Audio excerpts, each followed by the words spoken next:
Hello, Froggy here, and today, at long last, we'll be glitching to the end of the Corrupted Strike via Shattered Throne. This route will take a full fire team, all working together in different roles to accomplish this task. So, let's get into it. First up, we've got the Spotter. You don't need the Navigator for this specific part, but the Spotter will need Navigator later on, so you'll need at least one person in your fire team that's got it. Elite here is doing the role of the runner, and the Cube 17 will be our Rezzer. First up, we need to get back into the Confluence. In a previous video, I showed how you could sword fly back there, but there is a quicker way. If you just jump down and hit the load underneath and then die, your ghost will go to the default point.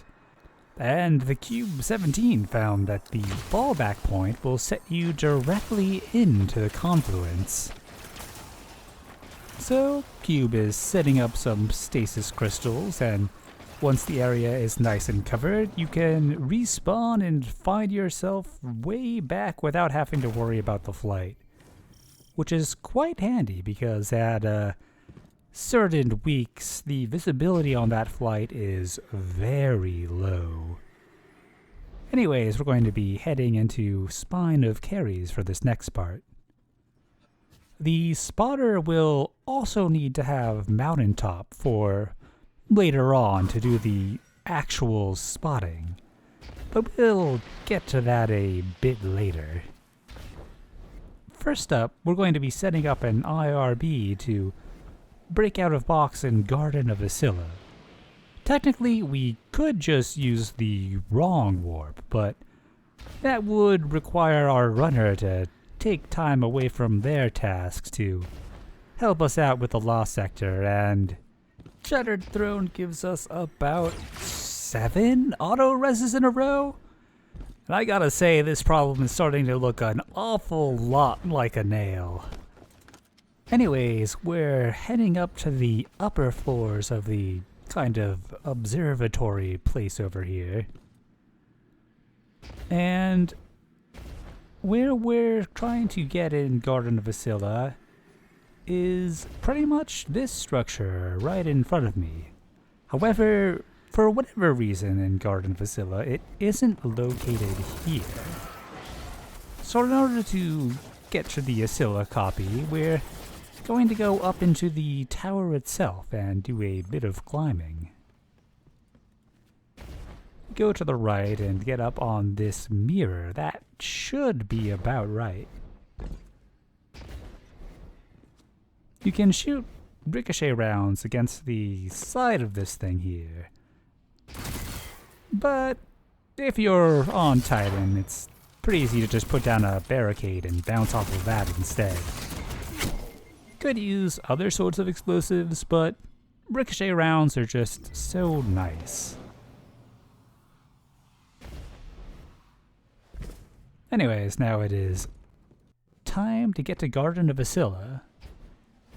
One of the nice things about that is that we don't actually have to find a death to load, because Garden of Esila has a Confluence hub, and the Confluence hubs for these areas all are outside of the box already.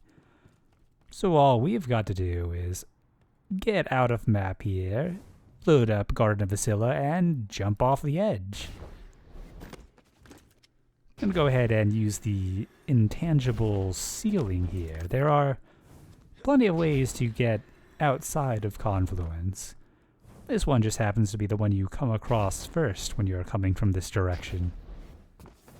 We will need to briefly dip down into the Esila side to trigger the load, but it's easy to get back up with Catapult Lift, or with a single grapple. I suppose we also could have just gone in the map and grappled up and out of Garden of Esila after hitting the load. But I just find this a bit more amusing. Let's see. Oh, kind of missed it, but we do have the grapple point. Now, just gotta fall off the map. This may take a while. It's a long way to True Edge. And there we go. At this point, you want the Rezzer to trigger the first autorez, which I'll be covering later. Now it's time to set our next IRB point. You'll probably want to gain a little bit of height here. You don't need too much. We're going to be setting our IRB point in a kind of tricky spot. But luckily the map geometry will help us a bit. We're going to want to sword fly along this archipelago, and we're going to be using the tall rock at the end to set our height. And then fly over to the smaller rock and then head towards the one I've got circled here. We'll be hitting the edge of the box. You're going to want to try to keep as much height as you can. But you will fail, because it will drag you into a death barrier. Luckily, that death barrier is exactly where we need it to be. With any luck, we have just set an IRB point inside of the upper part of the Ascendant Ogre funnel in Temple of Illyn. But we'll find out a bit later. For now, we need to safely re-enter the map.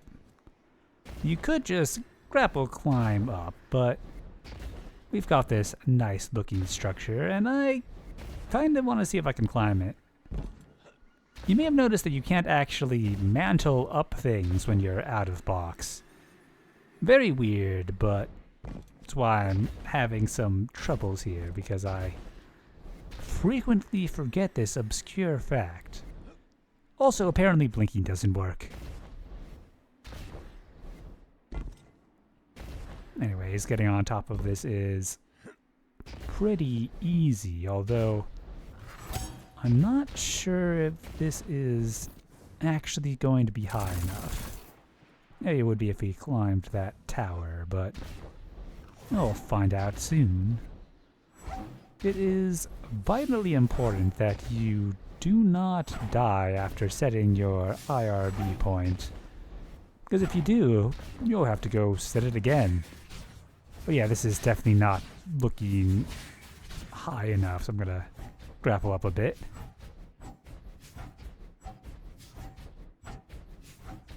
Ideally, we'll come in above the box and drop back in.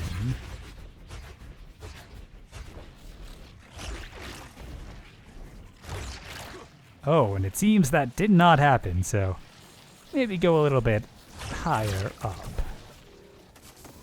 But it worked out.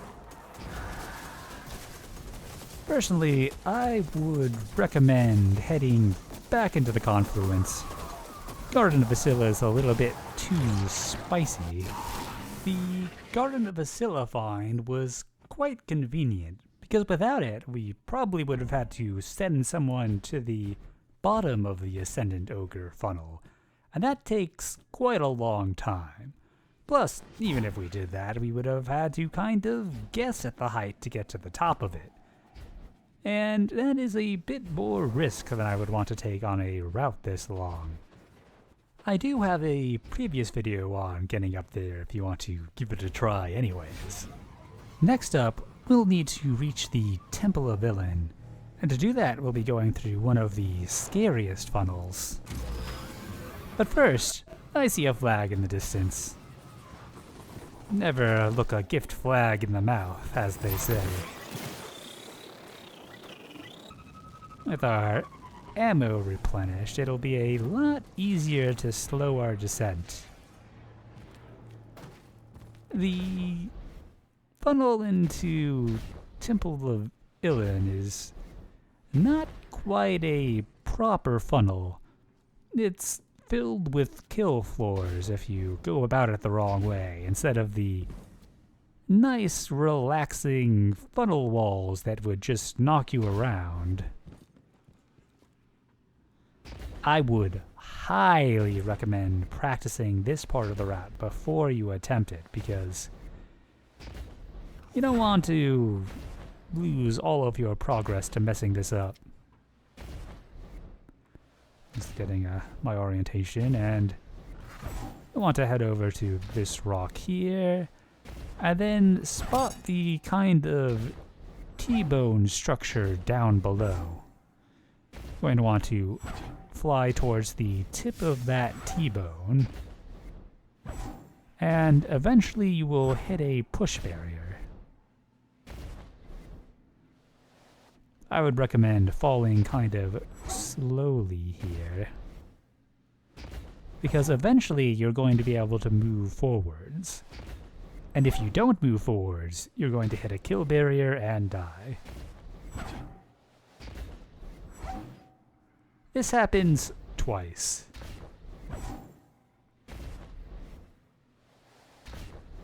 But yeah, I have lost many IRB attempts to... Oh, there's our first going forwards. I've lost many IRB attempts to hitting the death barrier on the way down. So just go slow and steady.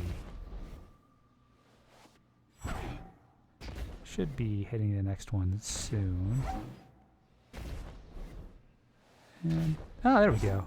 I think that lighting change can be used as a nice indicator for that one.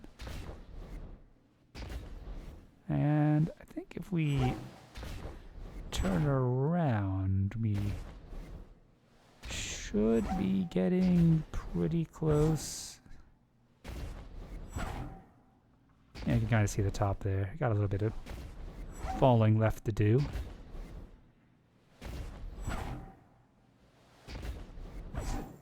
Originally, I thought this one had like a slanted kill barrier, but it's more of a occasional step function.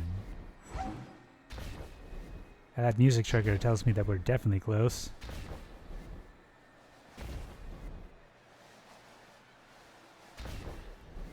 Don't lose your composure at the final approach here. There is still a bit more kill barrier to avoid. I would just go back as far as possible. You'll want to go a little bit below the floor and then make your approach. There are invisible walls on the left and right, so if you're not aligned right, you'll have difficulty getting in. And we've made it. Now we just have to die to the load. I have taken some special precautions to make sure that every death to load I show you in this is retryable. Because many things have to go right for this route to work. And if things go wrong, you definitely want to be able to recover. Plus this area is very dark. I would recommend having your ghost out for lighting as much as possible. You can also use those scan lines as kind of echolocation. Once you round this corner, you want to kind of slowly walk into this edge. And there we go. Looks like it worked. But what if it didn't? In the event of a failure, you're going to want to climb up here. You can use stasis climbing if you have to, though Navigator is definitely easiest, especially since you can't see a thing. You want to make your way up to this doorway, and it would be nice if you could go up there. But unfortunately, there's a push barrier stopping us, so going to have to go a bit along this wall before you can go up. I think a single grapple would probably do it, but better safe than sorry. So let's just go ahead and use another. There should be ground underneath you up here, and you turn around and head back to the cliff that we just went up. you'll see that there's a push barrier. The hole we're looking for is just to the left.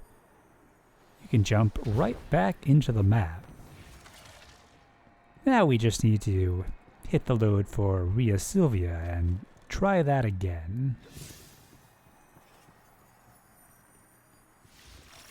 And there we go. We'll be going out exactly the same way we came in. With the weird lighting, you can easily make out the hole. And just turn to the backside. The only thing to keep in mind here is that you will want to keep to the right a little bit.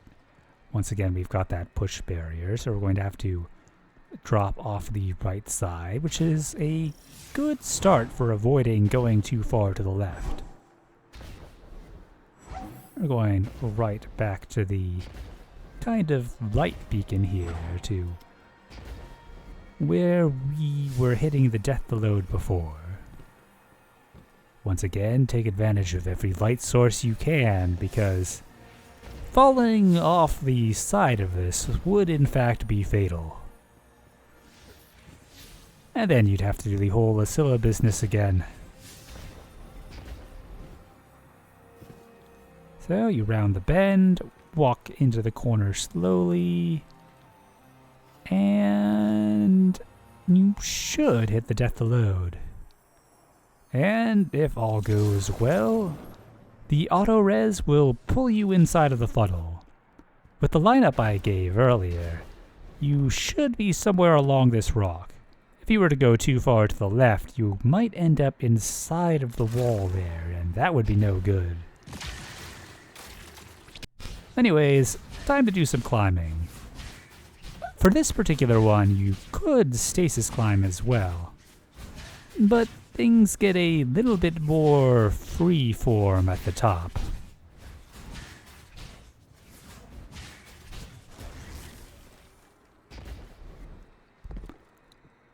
I really love how the ground looks around here.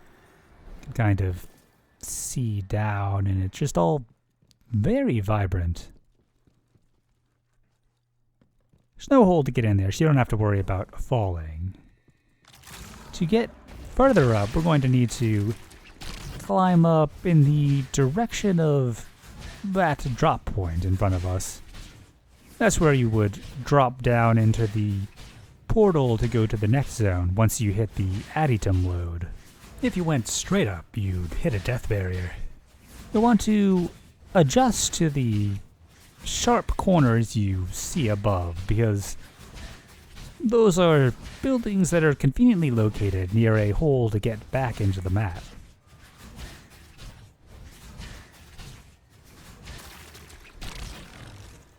Almost there. And it is good to have rock below our feet again. So you want to find these sort of pillars here. You're looking for a hole to drop back into the map. This area is kind of like Swiss cheese, so just jump into whichever one you feel suits you best. So don't do what I'm doing here. I'm just doing this because I want to show what would happen if you were to try to go forwards. Doing this makes it slightly more annoying if you are trying to get all three people to the end, but it really just adds an extra fallback point. So, as you can see down here, there is no portal to go forwards. And that's how you know that we are not simply done at this point.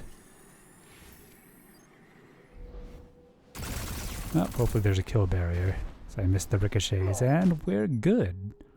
Should spawn right at the top. I just didn't want to have to grapple fly back up.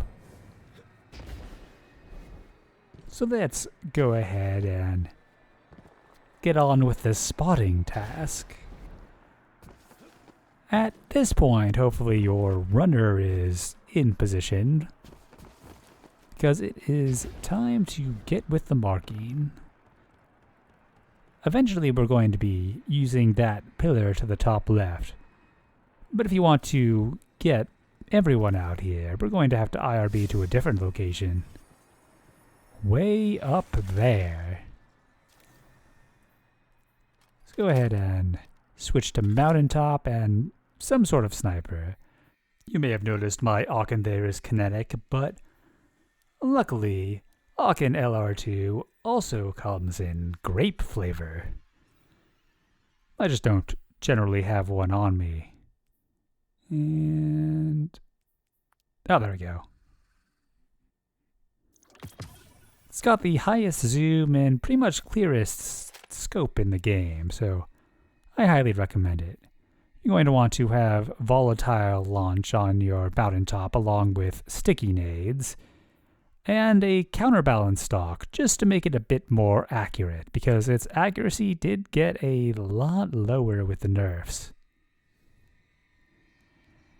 Anyways, you can use the sniper to line your shot up with the top ridge there. The closer you can get it to the top, the better off you'll be. You might want to step a bit further back than I am here to give yourself a little bit of an easier time. But as the spotter, you're going to want to just keep the shots coming. As long as your heavy is under half and you have a special for your secondary that you empty when you get pity ammo, you can do that just by swapping to a kinetic and swapping back. You should continuously get ammo that you can use to keep those markers flowing, because your runner will have a very exciting time trying to find them. May be helpful to kind of use some of your shots to guide the runner into position. The reason for that will become a bit clearer in the next part. If you get the timing just right, you can make it so that your next mountaintop shot will show up just after the previous one explodes, and that will be quite nice for your runner. Speaking of runner, let's go take a look at that role. As the runner, you don't strictly need Navigator, although you will probably want to be able to do the basic form of sparrow flying. You can substitute Navigator in a pinch for that, but you won't have a very good time. This part starts off about the same, but if you're just watching this video from the runner point of view, well, go ahead and go through it as well.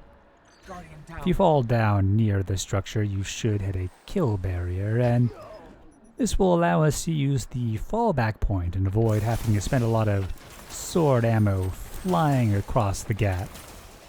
On week 2 and 3, there's no visibility, so if someone's got Salvation's Grip, I would definitely do it that way.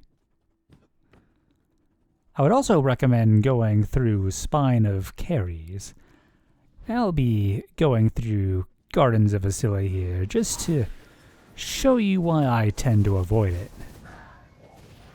Most enemies won't bother you too much, but those eyes are trouble.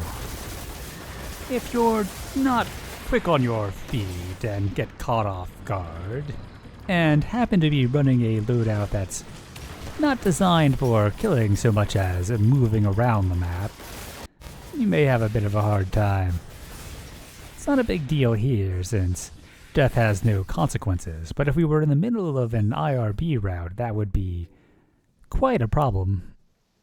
The only thing that even tempted me in that direction is that we're going to be using the Strand diving board, which happens to be located in the Strand, technically connecting to the Confluence via Gardens of Esila.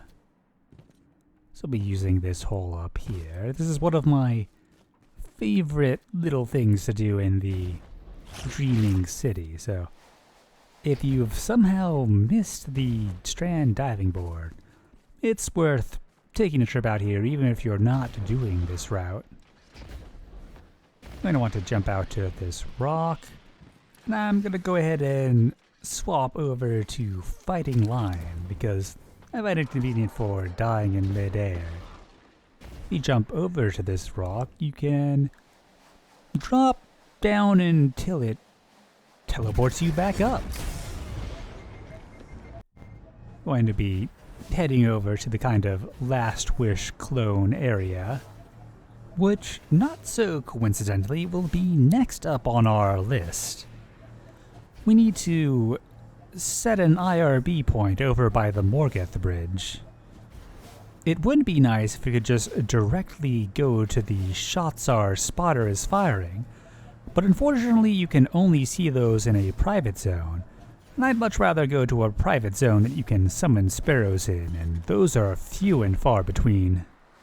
It just so happens that this archway here is a great place to set your IRB point for getting to the Morgeth bridge. It's a very convenient way to die in midair. You want to kind of stop your rotation upside down and then just fire directly down.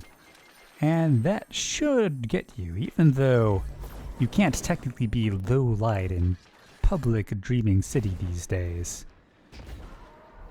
Now, to get safely back in map, we can just take the diving board again. And this time we'll fall back into the mat. You can catch yourself by switching to an eager-edged sword, heavy swinging, or just hoping. Fall damage doesn't normally kill you these days. As I mentioned before, we'll be heading into Last Wish, and what even is a Dreaming City video without going through this intangible wall here? Keep in mind that we do have an IRB point set, so it is very important that you avoid dying.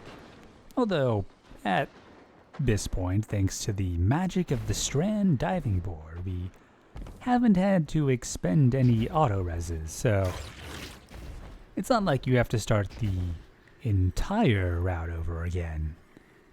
Well, I mean, you pretty much do as the runner, but the spotter can carry on their merry way. Public events. Can't make a video without running into a few of those. Anywho, instead of hitting the load outside of the map, I'm just gonna go through the Cali door backwards and hit it inside. It's just a little bit safer, and there is the secret hole we can take to get out of map. I'm swapping over to Navigator for it, although I'm really only using a single grapple, so you could probably just use a grenade to do this. Or you can sparrow fly up in the gap. I just gotta find my way to the open. Oh wait, I think it's to the right of this pillar. There we go. We'll be hitting first Spire, but not in the usual way, because we want this Death the Load to be retryable. And once you're in-map in first Spire, it is very difficult to get back out where we need to. The load zone is right around here. You want to hug this wall to the right here. And if you walk along this groove slowly, you will probably die to the load. I didn't here. You can see it kind of teleported me upwards, which is a telltale sign that the game would have killed you if it did not employ its countermeasures. That means we're going to have to hit the load back into Tower of Opened Eyes. Luckily, I did this in a previous video. You can see the link here. I believe it was one of the Petra's Rock sort of videos. Anyways, you can hit the load right here, and that sets us up to try again. The quickest way back is to just kind of climb up on top of this corridor over here, and that'll drop you right back in that field. Fake door to the right, and here's that wall. It'd be a little bit tricky to avoid that though. You see, I just accidentally hit it, so let's go back real quick to the same sort of thing. The load. And if you're on Titan, you might find it useful to just kind of sword fly around here. You can have a bit more control. And let's walk around that edge again, kind of walking into it a little bit. And there we go. Now it's autorez time. Depending on how the spotter's doing, that'll either line up with their first or second autorez. But either way, they've probably got a ways to go. So there's a bit of time to just look around this area. It is pretty scenic, and we have access to sparrow flying, so it's also very easy to look around. Let's go check out those intangible buildings. It's a little bit different than what you'd see if you came here from the Strand. Although there are definitely similarities in the buildings.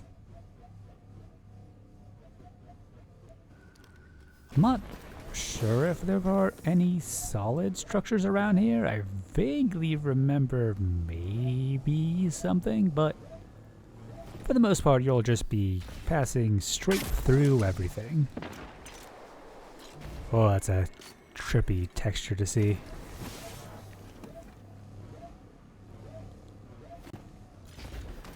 Yeah, I used to joke about Wish 15 maybe being hidden inside of one of these towers, but that ship has sailed. It's always nice to see the dreaming city architecture up close. Exploring this area would probably be worthy of its own video. But we're at past the 30-minute mark, so let's get back to the main route. You can see a lead off in the distance is pretty much in position, so time to start the very long sparrow flight out. Luckily we can resummon, so it's not too bad. But I would definitely make sure that you are comfortable with the flight before trying it. And I would pity the fool that tries to grapple fly that entire distance. Although, I suppose flying out towards the Tree of Silver Wings was probably longer. Once you've reached about where your spotter is, the real magic begins. They'll be firing mountaintop shots off towards where you want to go. Probably easiest to spot them when you're right next to the spotter. You can hear the explosion going off. That means that we're close. With any luck, I should spot the shot soon.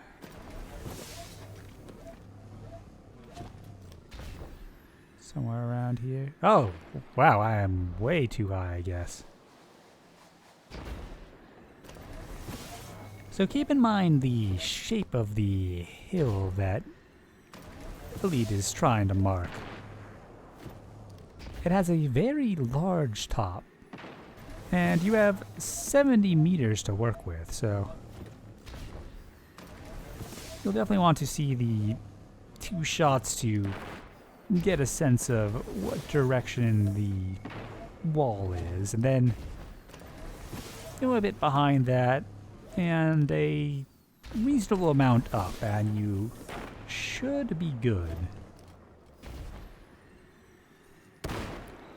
I would definitely take your time lining this up, because if this fails, it will be kind of a lengthy process to try again. Going in for my final approach. And once again, I would definitely recommend doing the thing where you fall off the sparrow, because that'll line you up for a quick shot. And with our IRBs set, it's time to get back into the map. Which unfortunately means doing most of that sparrow flight again. But it goes about the same, so let's just skip to the end.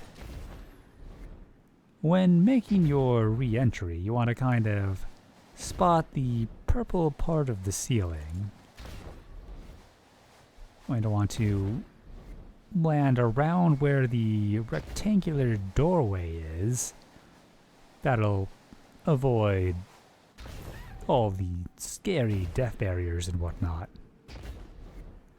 And for hopefully the last time, we'll be hitting this load zone. Once again, and drop down onto the rock. Go underneath, and you can make it up with like a Strand melee or a stasis melee, but I tend to use a grapple for safety, and what is Navigator but infinite grapples?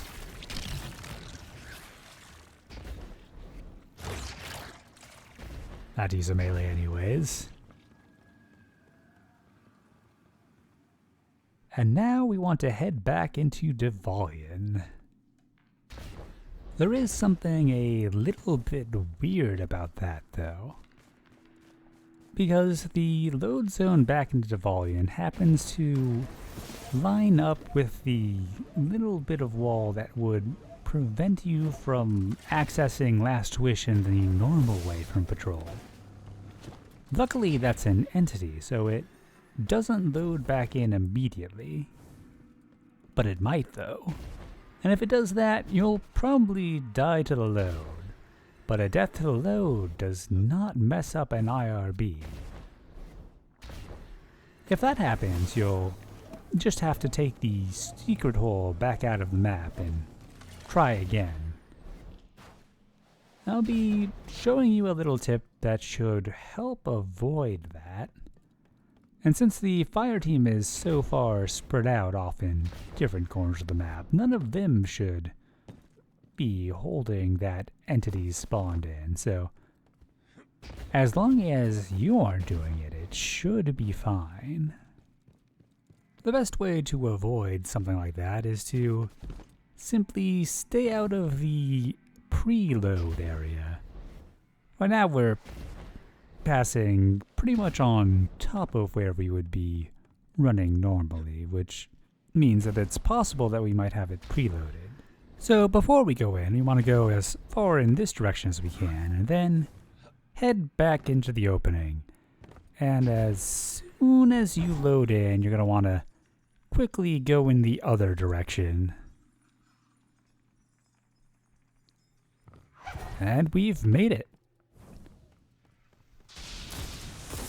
Now for the scary part. We need to repeat the feat of the spotter and find our way down the terrible funnel into Temple of Illyn. Once again, you can grab a flag if you see one. I don't see one right now, and I didn't actually have to do much sword flying, so I'm still pretty good on ammo. Go ahead and drop down here. And we're going to be heading to the rock below the smoke once more.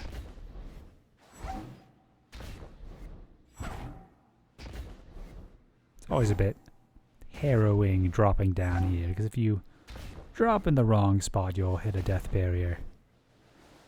Really, in this entire section, if you think too hard about being in the wrong spot, you'll probably hit a death barrier.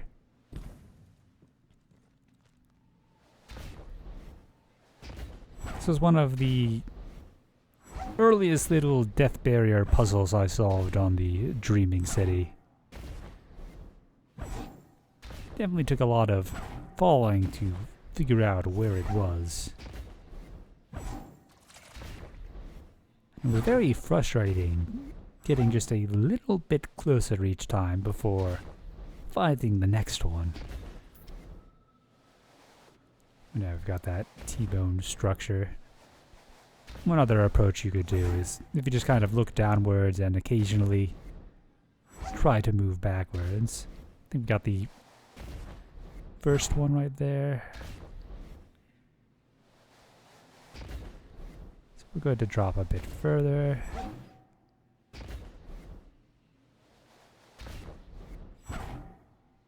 Nothing yet. I got that lighting change, and yeah, it looks like that is a good indicator. I'll have to mess around a bit with that and see if I can get something a little bit faster. But yeah, it should be safe to just kind of drop now.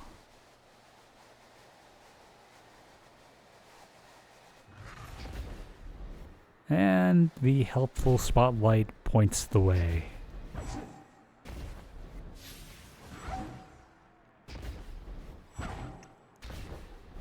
If you're worried about being too low here, you can always use a grapple to pull yourself back up.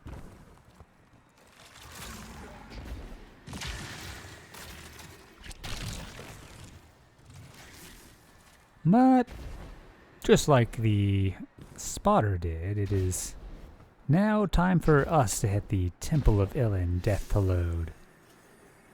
Although with the spotter's help, our position will be quite different. We won't have to do that lengthy grapple climb. We already paid our time debt with all that sparrow flying.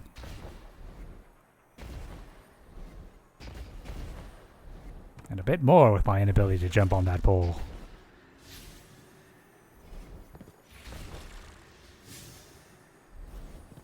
Anyways, continue using as much light as possible to close the gap. You can also kind of use the aiming reticule of Navigator to light up the way, although that flashlight is pretty small compared to what the ghost can do. If you fail to die to the load here, I would jump back to about 1637, where I show how to recover from a failure. But if all goes well after slowly walking into this wall, you should find your ghost placed way up on top of that rock.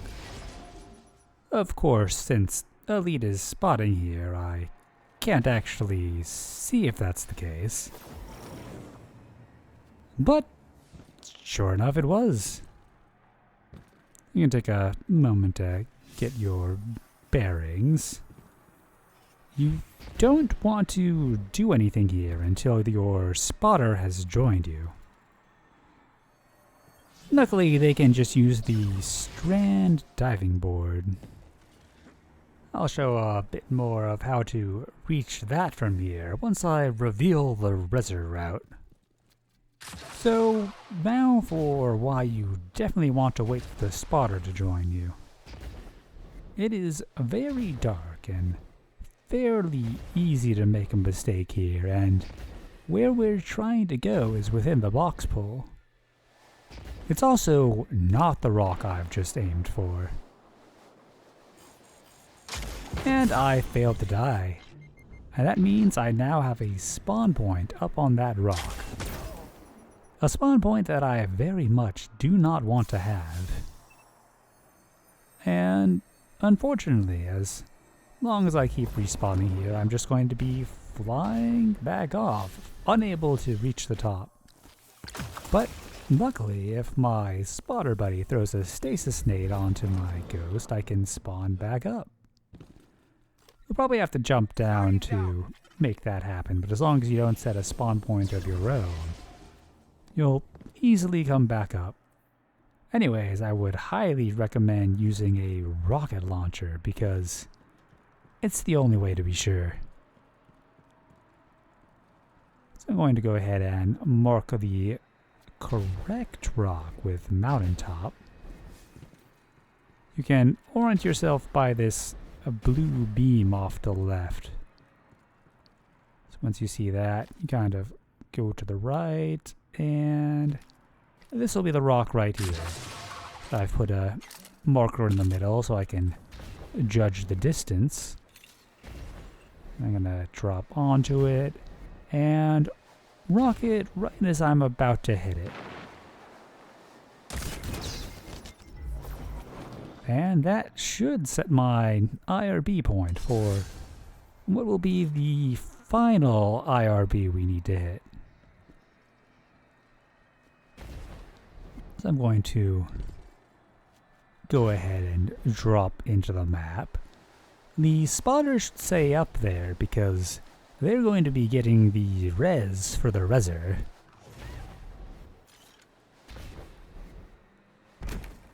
And now it is time for the Adytum. Adytum? Adytum? Man, I don't know how to pronounce that. Anyways, got our IRB set up there, and it's time to get out of map. You're going to want to take the second star on the right. That is the second of the floating lanterns. And then you can climb up and spot the hole. Dropping the shield for some Blight. And you can clearly see the sky poking through. And we're out. Want to make your way towards this kind of slanty wall, then just drop off. With luck you'll die, but if you don't, it is very easy to retry. And we've done it. The final of the IRBs we need to make it anywhere uncorrupted. Now we just need to get our buddies here. But first, let's go over the Rezzer's role. At the beginning, you're going to want to help your allies hit the fallback point. You'll need salvation script and to cover as much ground as you can. I was a bit off center there, so I'm gonna have to try that again. Normally I use a 3-2 pattern, but this spawn is kind of wide, so we're gonna go with a 4-3. That is to say, just want to hit like 4 shots wide, and then get like 5 shots in the back, and yep, that was enough. The Gerb Snail is back in Confluence. Very convenient that the hub is so large. Anyways, you're likely down a fair bit of heavy ammo and probably don't want to stay on Salvation's grip. But luckily you can do something very similar to the sword trick to regain ammo on your Salvation script before making the swap to whatever you want to use for the first encounter. Because you will have to solo the first encounter. It's just the nature of these chained IRBs. I'm just gonna throw on a Cataclysmic here. You don't actually have to do any combat for the first auto-res.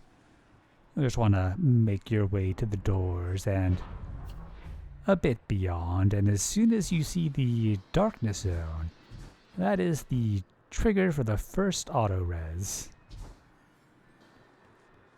Should be right about here. The second auto-res comes right as you kill the final boss type guy before dropping down the hole.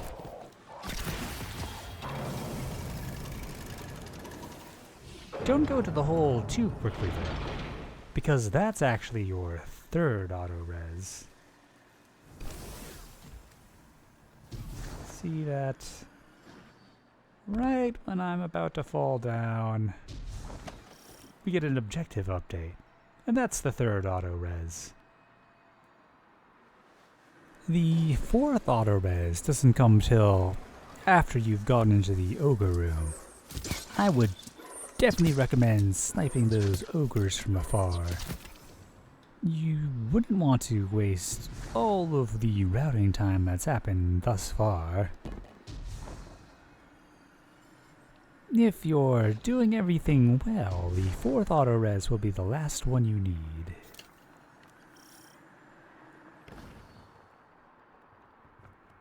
I'm not super sure about when the fifth autorez happens. I think it's pretty much when you leave this area. And I think the sixth one is then immediately after. Of course, you'll know right away because the people waiting for their autorezes will res. And then the seventh is when you arrive at Ogre.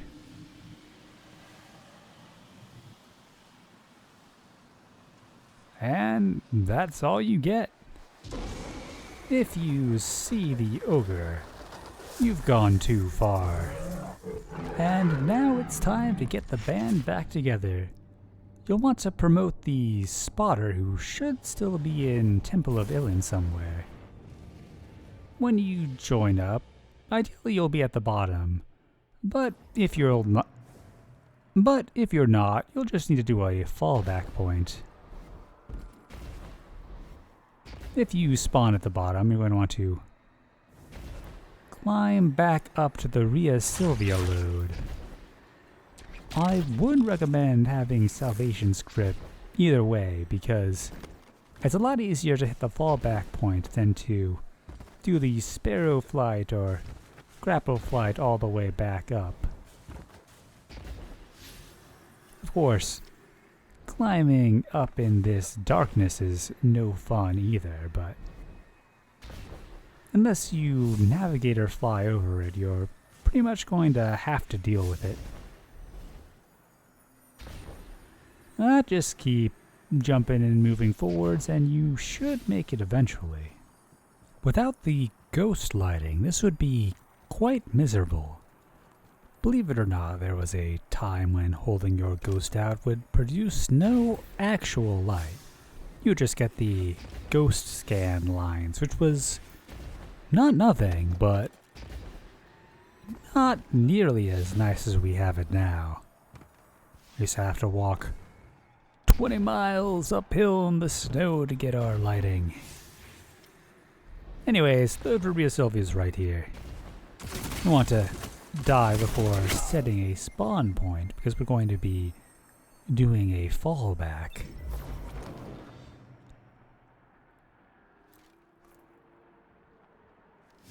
Instead of doing the annoying flight back up the funnel we went down, you just take a few steps forward and then do the normal blocking pattern to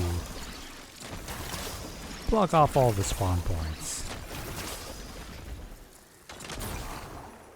And hopefully we've blocked enough. And we have.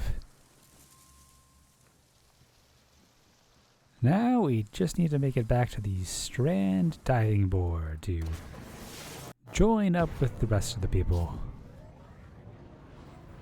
And the Strand diving board is in fact in the Strand, which is this way.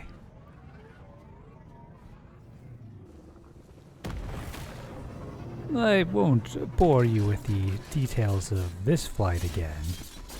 With a person up top, it should be easy to fly to the correct location.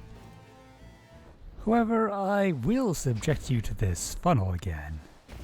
But because with a bit of testing I was able to find a potentially faster way to do this consistently, I would still try it a few times on your own before committing to it.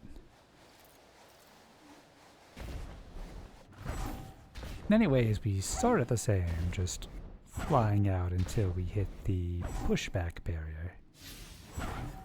And once you do, you just want to look up and wait for the lighting to kind of change. And it's time to move forwards for the first time. And once we hit, look up again. Second lighting change. And forwards. And we're past both of the tricky death barriers. Can make it easily back into Temple of Illyn now. Back over in Purple Rock Land, it's time to get everyone out. And see, Elliot has just done his rocket run. And he's hit the death load. You want to make sure that both people manage to get their IRB points set before you get one out here, because once both people have re-entered the box, you're at the point of no return. I recommend running around the outside of the rock just to make sure you don't accidentally have someone standing where your only res point is or something. And we're all three out here. Go ahead and regen your ammo, and you are free to move about the strike. First up, let's go to the final boss arena. It was possible to get here before this, using a complicated sparrow route and some other sparrow launching trickery. That involves a 30-minute infinite sparrow flight, which I can't quite pull off, and otherwise a lot of grapple flying upwards, plus a sync box. Personally, I like using IRBs when I can, because there's no RNG involved. Unless you count the death loads, but that's pretty controllable. And this place with this lighting is really wild looking. I'm being careful not to set a spawn point, because if I do, I would have to use a stasis crystal to get back out of box. But as long as I keep jumping, I can take a look around and not have any worries.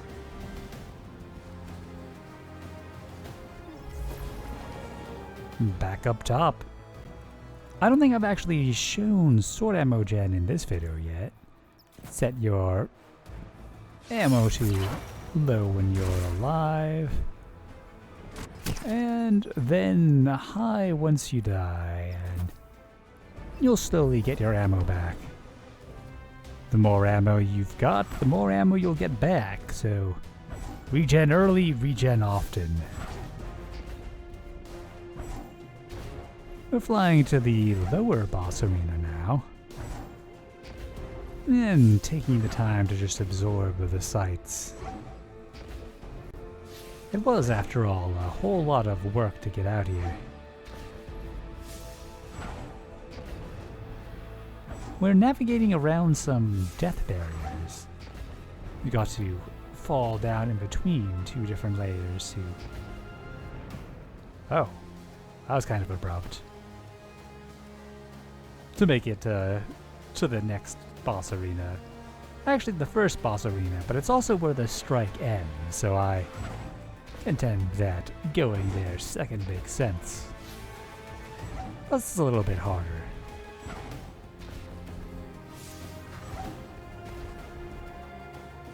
Keeping some of my hype, because I don't want to get pulled into the box too soon.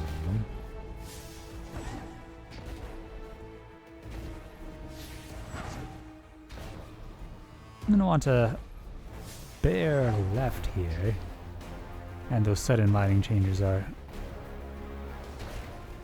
kinda funky. I think we'd probably be fine dropping back in here, but I'm gonna get a bit closer. I think that's... Yeah, there we go.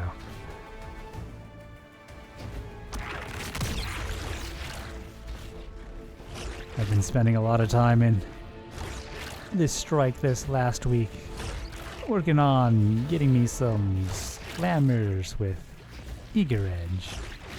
Neat that we've got a second Eager Edge, well I guess third Eager Edge sword, if you count the two halves as independent. And here's where the strike ends. And I guess where the boss battle begins. But we've still got one thing to check out.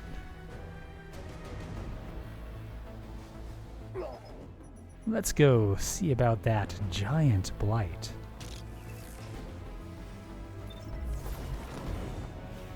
It's probably the biggest one we've got.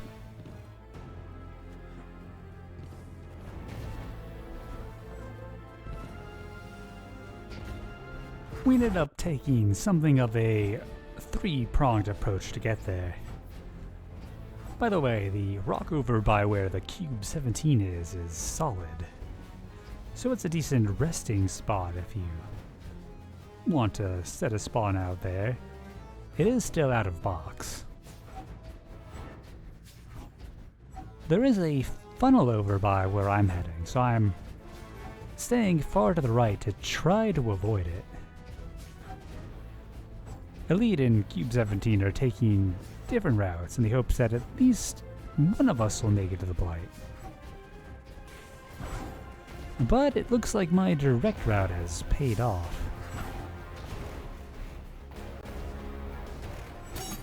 Always weird how you get kind of splashy sounds if you hit a Blight.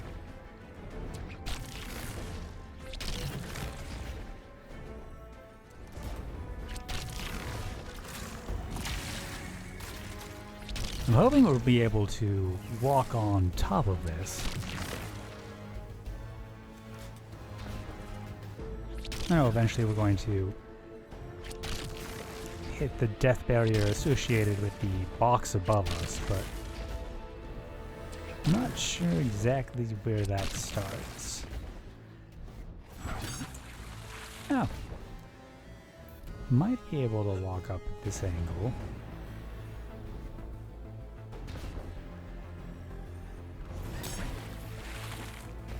So I don't know if you can tell by watching this, but this feels very odd.